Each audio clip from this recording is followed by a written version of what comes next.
Fala pessoal, bom dia, boa tarde, boa noite, boa madrugada. Vamos continuar as nossas atividades acadêmicas e agora na nossa nona aula da primeira unidade de estudo, parte 1, né? Para que a gente possa caminhar aí para o fechamento dessa unidade. Como dito lá no início das nossas aulas, são 10 horas aulas para cada unidade, né? E nós estamos aqui na penúltima, beleza? Pois bem, a aula de hoje, nós vamos, de hoje, como se nós estivéssemos uma continuidade de dias, nós vamos trabalhar um pouquinho sobre escritura e contrato de gaveta.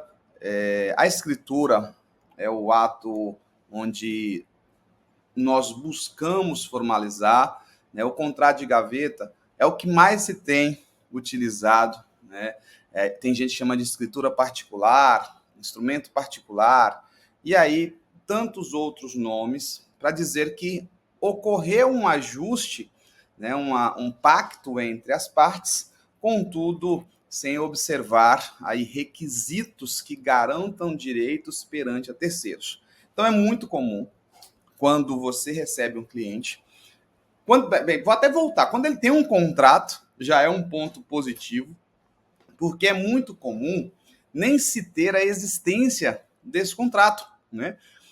Principalmente, se nós estivermos a falar nos chamados contratos imobiliários rurais, de pequena monta, de pequeno tamanho, ainda se tem no interior do Brasil o hábito de fazer contratos, como se dizia antigamente, no fio do bigode, ou seja, contratos verbais, sem ali a solenidade que requer essa modalidade negocial, tá? Nós temos o Código Civil que traça todos os elementos essenciais para a validade do contrato, para a validade do negócio jurídico.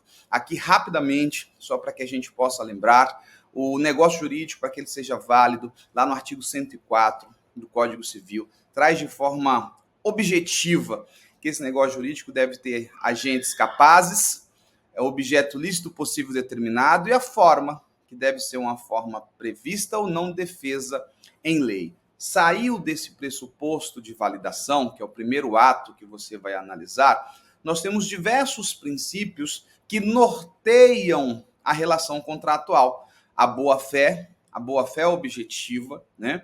A autonomia da vontade. Então, observe que quando se fala em autonomia da vontade, nós temos que lembrar que é a autonomia em relação a pactuar. Deixa eu melhorar essa informação. Supondo que se tenha um contrato adesivo, nós poderíamos dizer que a autonomia da vontade não foi respeitada? Não. A autonomia da vontade foi respeitada, uma vez que o indivíduo a exerceu no momento de aceitar ou não compor aquela avença, sem a possibilidade de discutir as cláusulas ali previstas, tendo em vista a sua adesividade. Então, mesmo no contrato de adesão, mesmo no contrato adesivo, nós temos que respeitar a autonomia da vontade privada, ou seja, o indivíduo contratante é livre para concordar ou não com os termos ali postos. Lógico que em algumas situações nós observamos a existência, nítida de cláusulas leoninas, de cláusulas abusivas e atos que nós temos que combater, tá? Então esse é um panorama geral, a gente poderia ficar aqui várias horas falando sobre o direito contratual, sobre a liberdade de contratar, sobre a intervenção mínima do Estado, sobre o pacta sunt servanda, ou seja, o contrato faz lei entre as partes, só que ele não sobrepõe a norma. Isso quer dizer que eu posso contratar de forma livre, desde que isso não viole, o normativo brasileiro. Vou dar um exemplo. Alguém te chama e fala assim, olha, doutora, eu preciso que você redija um contrato de locação de um galpão. Vou fazer a locação de um galpão destinado a armazenamento de entorpecentes, armazenamento de cocaína. Observe, o comércio de entorpecentes no Brasil, ele é vedado, é tráfico de drogas. Então, a partir daquele momento, você já sabe que a lei inviabiliza esse tipo de negociação. Então, essa liberdade é mitigada. Eu não tenho a liberdade plena. Eu não posso, por exemplo, ir além, né, daquilo que a lei me permite. Então, eu posso e devo pactuar com liberdade nos limites normativos. A partir do momento que eu fui além dos limites normativos, eu trago uma validade para esse contrato. Lembrando sempre que quando nós observamos o princípio da dualidade, ou seja, gera-se obrigações para ambas as partes, e é o que é comum no que diz respeito à regularização imobiliária. Nós temos ali ambos os contratantes responsáveis para a transferência de posse, para a transferência da propriedade e daí por diante, tá? A doação poderia ser aqui lembrada como uma forma onde não se tem responsabilidades simultâneas, e não é bem assim. É a partir do momento que a pessoa recebe o bem, ele acaba trazendo consigo também todas as obrigações inerentes àquele bem.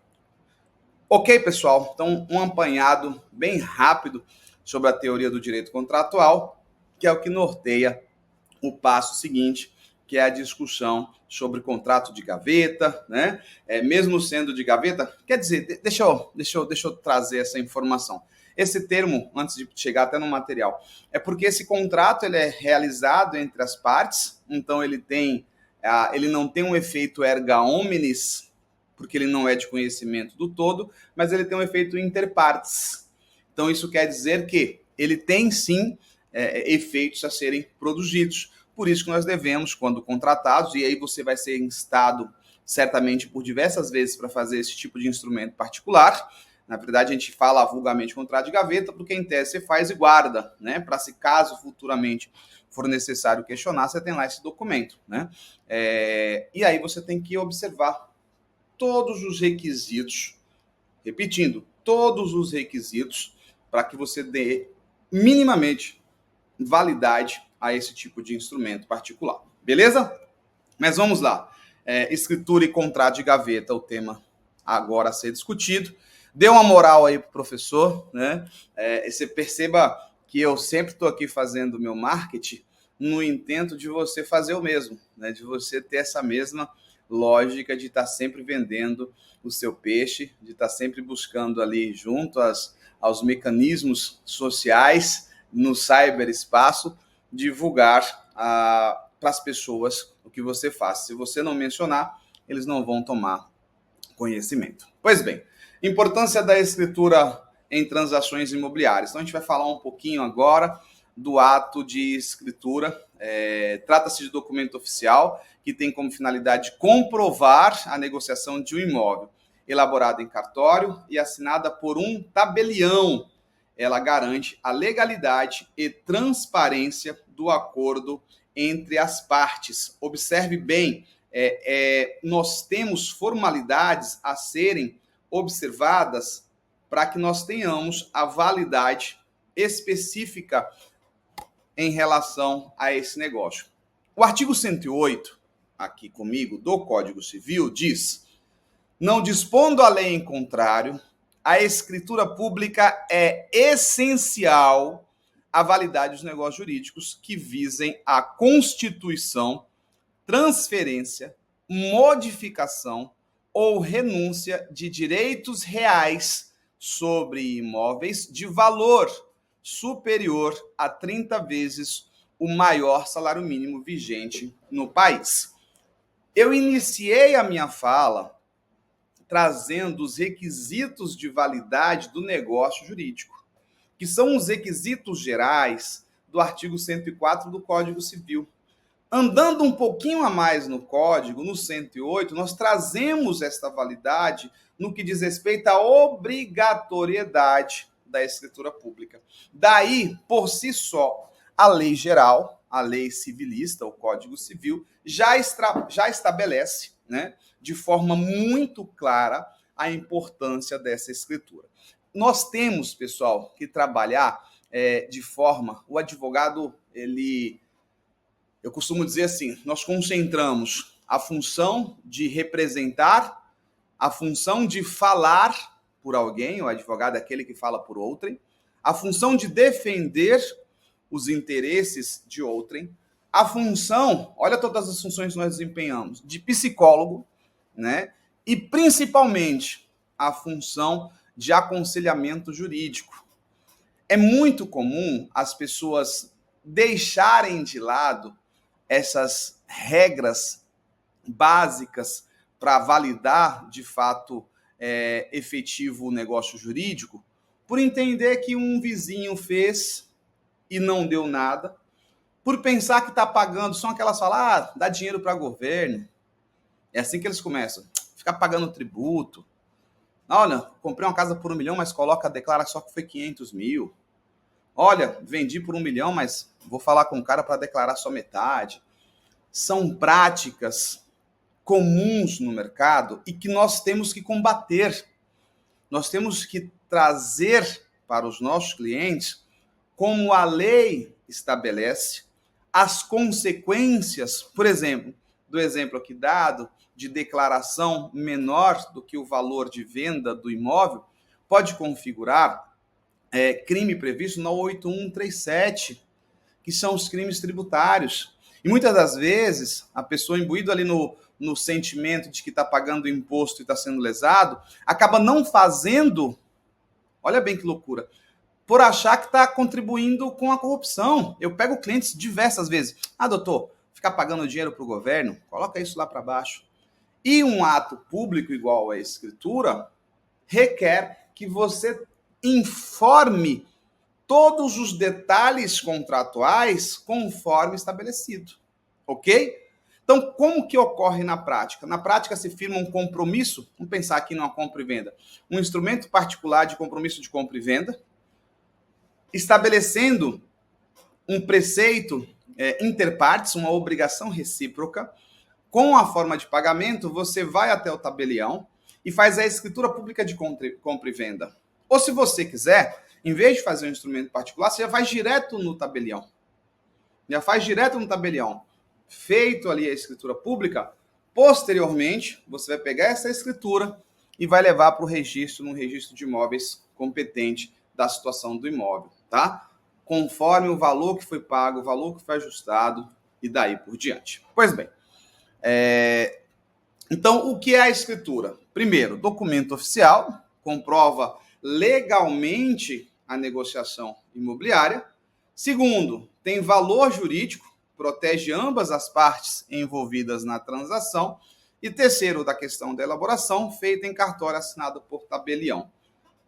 Além desses quesitos que a gente pode mencionar aqui de forma como sendo essencial, nós temos que sair do pressuposto que é um documento que tem presunção de veracidade em decorrência da fé pública do tabelião.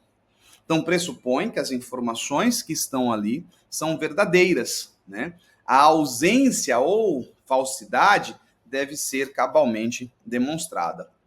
Este ato é um ato solene que vai garantir, assegurar o negócio jurídico realizado entre as partes, tá? Aí você pega essa escritura e leva para o cartório de registro de imóveis. Perfeito, pessoal? Até aqui tudo tranquilo? Pois bem, por que a escritura é importante? Bem, é uma garantia legal, assegura que a negociação foi realizada corretamente dentro das normas legais. Isso aqui é o primeiro ponto que você deve mencionar quando instado a regularizar um imóvel, que o que você pretende posteriormente é o registro desse imóvel.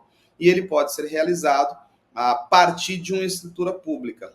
Você deve orientar o seu cliente que ele deve observar que ocorrerá o pagamento da tributação, né? E ele não está pagando nada a mais, né, do que devido. Os emolumentos ali dos cartórios, as taxas, eles são tabelados. Então, você consegue verificar junto ao estado na qual você advoga qual o valor aproximado de custas e ter uma prévia para passar para o seu cliente. Eu tenho isso onde eu advogo de forma muito estabelecida, né? Eu já digo para o cara, em tal região, olha, prefeitura é X, cartório X, então Então já consigo dar uma prévia de gastos, tendo como base o valor do imóvel. Perfeito? Bem, proteção do investimento. Minimiza riscos de conflitos judiciais relacionados à propriedade.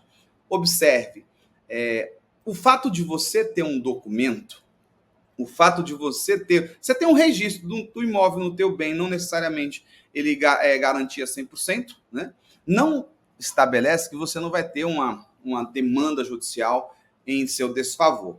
Nós temos que lembrar que neste país, o princípio da ação, o direito de ação, previsto lá na Constituição, no artigo 5º, inciso 35, viabiliza a qualquer pessoa a demandar, a buscar o poder judiciário. Então, se ela, pessoa adversa, entender que o seu cliente, de alguma forma, está indo além ou prejudicando os direitos a que pertence, ela pode, sem problema algum, né, demandar judicialmente. Só que se você tem um documento público, um documento que lhe assegura direitos e apresenta este documento dentro do processo judicial, as probabilidades de você obter êxito em desfavor da parte adversa, ela é real. Diferente de um processo onde se tem apenas provas testemunhais, você vai ter que recordar quem que participou daquela transação, quem que poderia trazer riqueza de detalhes. Em um ambiente de audiência, que eu costumo dizer o seguinte: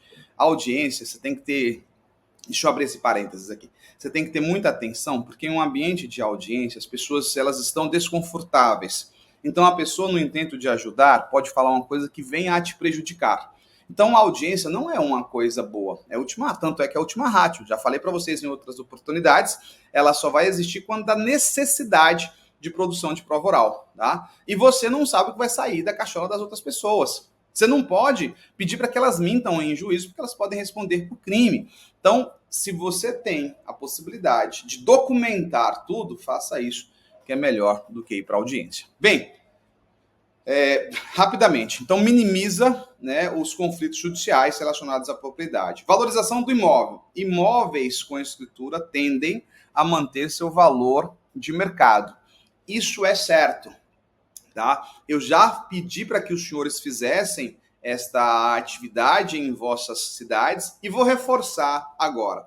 Avaliem, né? Entenda o CUB, por exemplo, de construção, entenda o valor de metro quadrado de baixo, médio e alto padrão, entenda o valor de metro quadrado para locação e venda de galpões, de pontos comerciais, de espaços em shopping centers e daí por diante. A partir do momento que eu tenho essas informações, eu consigo entender um panorama geral do mercado imobiliário da qual eu quero atuar, né? E é isso, eu não tenho como trazer para você, porque o Brasil é gigantesco. Então, essa pesquisa é sua.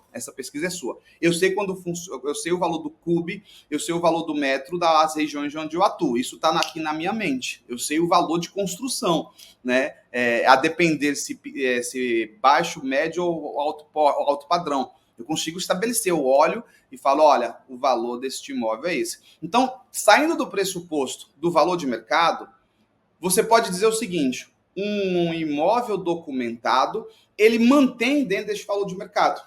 Se você, observe bem, não tem esse documento, ou seja, se o seu cliente não tem, certamente, como vai ter que realizar a regularização imobiliária, que pode ser demorada e burocrática a depender da situação, o valor de mercado deste bem é tendencioso que seja abaixo. Uma outra dica interessante é que se você conhece o mercado local no que diz respeito a valores imobiliários, de terreno, de apartamento, na planta, pronto, tudo isso tem diferença, na chave, todos esses elementos aqui mencionados têm de valor diferente de mercado. Você consegue de pronto estabelecer, primeiro, se é golpe, se o cara está vendendo muito abaixo. Segundo, são possibilidades, né? Golpe. Segundo, não tem documentação. Terceiro, pode ser em decorrência de inventário, não tem documentação, né? Quarto, ausência de escritura pública, não tem documentação, e daí por diante. Então, você tendo esta visão macro, você consegue de pronto informar qual o mecanismo, né, que ali é ausente para o imóvel está baixo. E quando este imóvel está documentado, que este imóvel tem a escritura pública, a tendência é que ele fique ali próximo do valor do mercado. Lógico que em algumas situações você vai pegar um vendedor com dívidas gigantescas que opte em vender a perder o bem. Deixa eu voltar aqui, a gente fecha e voltamos para o próximo bloco.